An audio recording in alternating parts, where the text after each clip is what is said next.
15. janvārī Raunā tika aizdīta šo sezonu pirmā folkreisa sacīste šīs disciplīnas ziemas kausā. Dalībnieku sastāvs Mārtiņa Lapsas rīkotajā sacīstē bija apskaužams, turklāt viņu vidū vairāki debitanti. Viens no tiem Normunds Kārkliņš, kurš pērn pēdējā posmā nolūkoja Agrūpīšu Žiguli un nu bija ierindā. Kā ir braukt kaujas režīmā? Viņš iekrita uz riepā.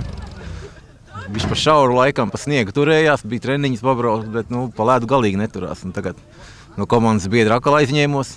Mēģināšu tagad finālu pabraukt, pastīšos, kā būs. Beidz, priekš tavas pirmās gongas, tā teikt, pie stūris, visu laiku rallija sprintā blakus sēžot.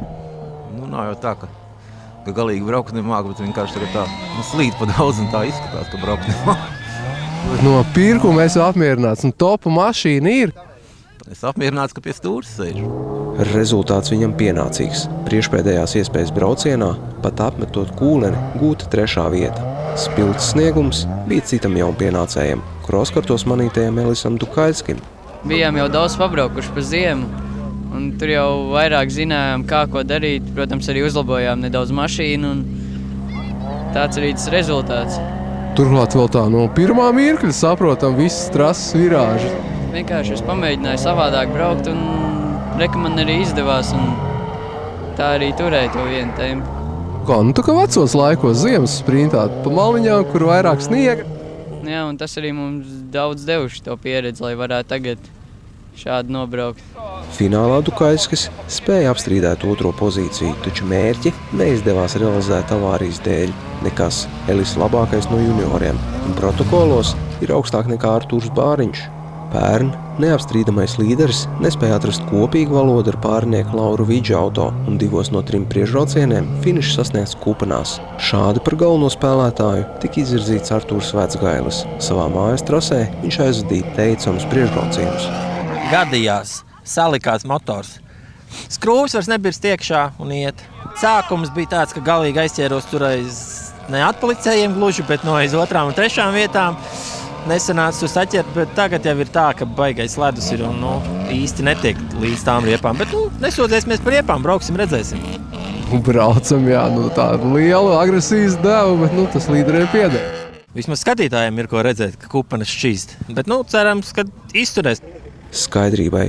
Folkreisā šogad ir atcelts aizliegums izmantot amatieru sacīstēs populārās riepas nišu, un ar tādām riepām te startēja visa spice. Tostarp Agras upītes ar tikko sagatavotu auto. Ar citu auto, bet šāgādā līderos, jā, meistarībai laikam tur tas iemesls. Droši vien. Iedos beņķi ar pabraukšu.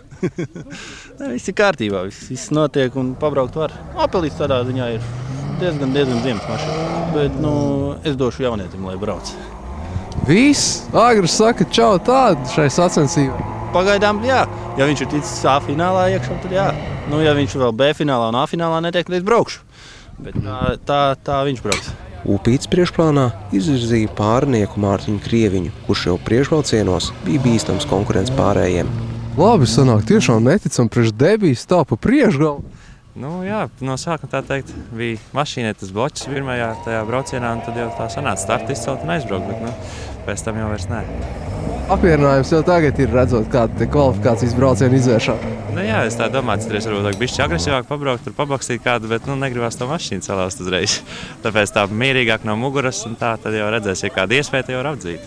Finālā no Krieviņa rezultāts nebija jāgaida. Viņš ierindojās 3. vietā un spēkojoties ar Viesturu Saukānu, šo vietu nosargāja. Pašam likās arī, ka nekas īpaši nebūs, bet tā, kad jau redzēja, ka zilais tas opelīts tā malā, tad jau kāda nojausma bija, kad kaut kas būs labs, ja sanāks nobraukt līdz galam. Viesturu tā nastē sēdē. To varēja just, pēdējā aplī bišķi pabakstīja, bet tā daudz ne, bet drusciņi. Fināls smags bija tādā ziņā, viss no visām pusēm baksta, bet tā ir.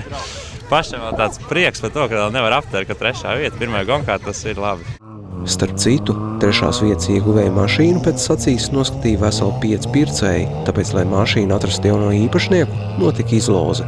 Tā pie upīšu meistara darba tika neviens cits kā trofīrēdists Ivans Bergmanis. Ja par cīņu, tad nedrīkst aizmirst Saukāna sniegumu. Folkreisa virsvadītājs aizdīs visus ziemas posmus un sākums cerīgs. Vēl pēdējos līkumos apstrīdot Krieviņu 3. vietu, finiši ieraudzīts kā 4. Es pats tam neticēju. Es atbraucu šodien, ja bija 30 dalībnieki, es atbraucu pēc 16. vietas, par kuru dod vienu kopvērtējumu punktu. būtu ideāls plāns būtu izpildīts. 4. tas ir daudz, tas ir ļoti daudz. Un teikšu, kā ir. Pirmo sacensības pusi vispār nesapratu, kur brauc. Zināju, ka kaut kur tur ir līkumi, tad kaut kā tur arī mēģināju ietrāpīt. Pēc tam es te pakonsultējos ar lielākiem gudriniekiem, viņi man sāka mācīt, ka jābrauc pa vaļņiem. Pēc tam viņi man teica, ka tā pa vaļņiem nevajag braukt. Ko man darīt? Es nezinu, bet beigās rezultāts ir un ļoti liels gandarījums. Mareks Dainis raunā 2. Tas ir viņa augstākais rezultāts folkreisā un patiesībā nopelnīts, redzot, kā aizmugurē braucošajam Dukaļskim nekas cits neatlika, kā gaidīt uz Daini kļūdu. Laba cīņa bija, ļoti laba cīņa. Es patiesībā tikai visu laiku domāju, ka viņš man sēdēja astē, jo nevarēja tajās sniega putekļos neko redzēt. Bet tā, ka man galā rādīja cilvēki, kad atstarp ir liela, tad es tikai sapratu, ka viņš ir vai nu izstājies vai nobraucis malā. Tad ko, kad līdz 1. vietai?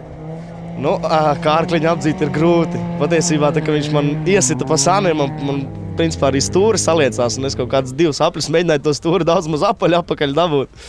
Bet līdz viņam ir jāaug, viņš ir tiešām meistarīgs braucējs. Galveno uzvaras pretendentu dzirdējāt. Viņš ir Ritvers Kārkliņš. Kā līdzīgs ar līdzīgu, finālā ar viņu cīnījās Vecgailis, tomēr Artūram ar riskanto braukšanu pat 2. vieta izslīdēja no rokām. Bija labi no sākuma.